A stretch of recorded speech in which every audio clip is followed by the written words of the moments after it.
Hi everyone, it's Raquel Bowman here, and today I'm sharing a new layout for Cocoa Vanilla Studio with you.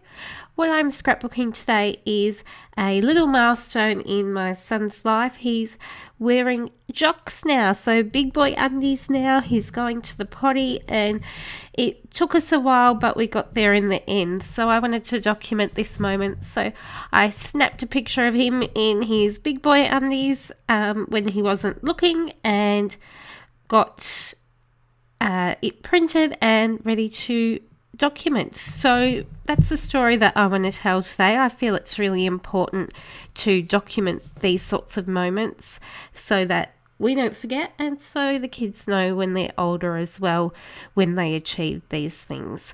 So what I'm doing for my design is I found a freebie cut file from the Paper Issues store, and I absolutely adore all of the cut files from Paper Issues, and I'm slightly addicted and check constantly when they have them up in their store. So this one is like a target. Multiple targets on a background, and I suppose I thought of that as like achieving a milestone or hitting a target in his life, and I thought that really sort of suited or complemented this page, so I used that one. And what I did off camera was I backed certain elements of the cut file using the pattern papers in the collection, and I also backed the U-Rock wood veneer from the collection as well, the U-Rock collection.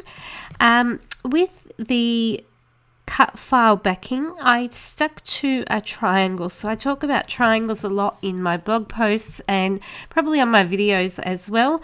And what I do when I create now is I create and cluster embellishments that if you joined the you formed a line from each cluster, you would probably form a triangle. So that's what I'm doing here.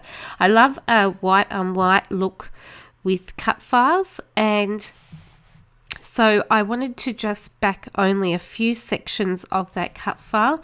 So I've got a cluster in the top right corner, which you could see that I've added some wood veneer, and I've again repeated the veneer in 3 areas.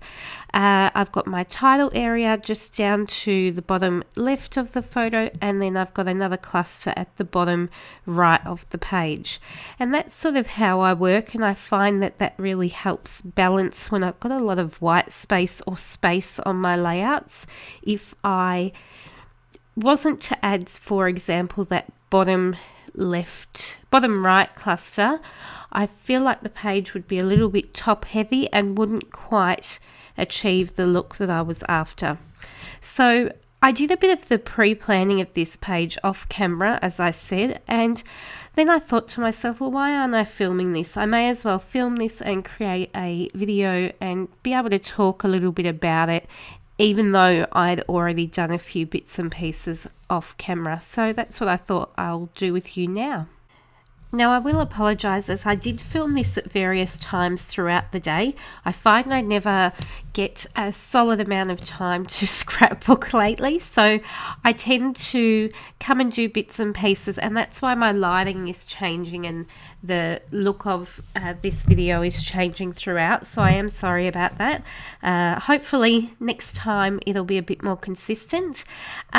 So what I'm working on and what you've seen me doing while I was chatting about a bit more about the design is I've just been working on my groupings of embellishments. So in the bottom right corner I have a little label cut from the random pattern paper in the U-Rock collection, and then I have a couple of tickets which were cut from the pattern paper with stripes. I'm not sure what exactly that one was called. I've added also just some ephemera pieces, so I basically go through my ephemera packs and all those sorts of the sticker sheets, the chipboard sheets, and look for anything that I think might work with the colorings that I may have chosen or the theme. I tried to stay consistent with the stars, so I've got a grouping of stars in each of the clusters. I've added some smaller embellishments like your enamel dots from the Enamel Shapes pack.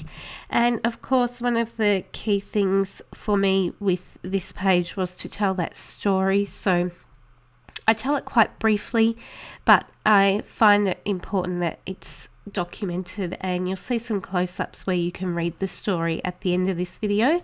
This video is only a real short one today, probably because I did do a bit of that prep work to start with, but there isn't a lot to the actual, I suppose, techniques behind this apart from the backing of the cut files, which I know can be quite tedious to watch anyway. So what I did with those actual cut files was I traced the inner part because I wanted to have the 4 sort of quadrants of those targets to have a different color. So that was quite time consuming, but once I'd got those pieces cut, it was quite easy to form it all together and glue them all on and work out where I wanted to space those colors. So the layout is pretty much done here once I add a couple of staples just for a bit of detail and stick on those final smaller embellishments. Here is the close-ups, and I will be back soon on my channel with some more layouts to share. So thank you so much for watching. Thanks for supporting my channel, and be sure to check out all of the Cocoa Vanilla links in the description box below. Bye everyone.